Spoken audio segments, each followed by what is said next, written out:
One of the things that people think about as we get closer to Thanksgiving and the holidays is, when do I need to get the turkey? The answer is, well, it depends. The further away from Thanksgiving, the more frozen I want it to be. Because really, I want to get to a situation where I'm not leaving it in my refrigerator for more than maybe 3 days at 41 degrees.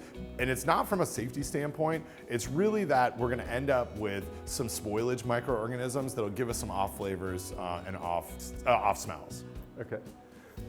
So one of the questions that I have about thawing a bird is that there are a lot of different techniques that you hear about people using. Some people thaw it in their sink, some people thaw it in the refrigerator, some people put it in a bucket full of water. Yep. Are there particular food safety things that we need to bear in mind when we're thinking about how to defrost a turkey? Yeah, absolutely. The biggest thing that I'm worried about in my kitchen when I'm making this type of a meal is that I'm not putting it in a situation during thawing where I can have like liquid leak out of my turkey and then contaminate it to other parts of my refrigerator or other foods that are in there. If I'm going to thaw it in water, I can do so in warm water, just stuck down into a sink, submerged, but I'm changing that water to make sure that the temperature of it doesn't get too warm.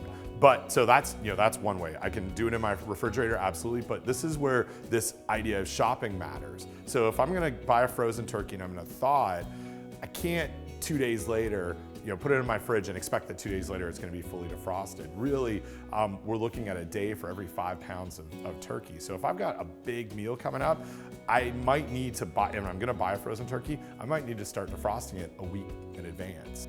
So if you have to start defrosting a large turkey 5 days in advance, and having something in the fridge for more than 3 days can lead to some off flavors or smells, what's the home cook supposed to do? Yeah, I don't want it in there more than 3 days if it's at 41, but it's not gonna get to 41 that quickly when it's in the refrigerator. So it's really, the difference between like 36 degrees and 41 degrees adds extra days that it's going to be okay before it spoils. Okay. But if I'm gonna just take a raw, fully thawed turkey that I bought at a grocery store and I stick that in my fridge, well, it's never gonna get below that 41 degrees. It's not gonna get any cooler. Right. So if you're gonna buy a fresh turkey, buy it as close to the holiday as possible. Absolutely, yeah. You might wanna buy a fresh turkey 2 days before and then just have it in there. If I'm gonna buy a frozen turkey, I can buy it weeks in advance and then just put an alert on my phone like it's time to take the turkey out of the freezer, clear out some space in my refrigerator and let it start thawing. And then give some sort of catchment basin. So I like to use just like a big Tupperware pan so any of the leaking doesn't end up in my crisper. Right.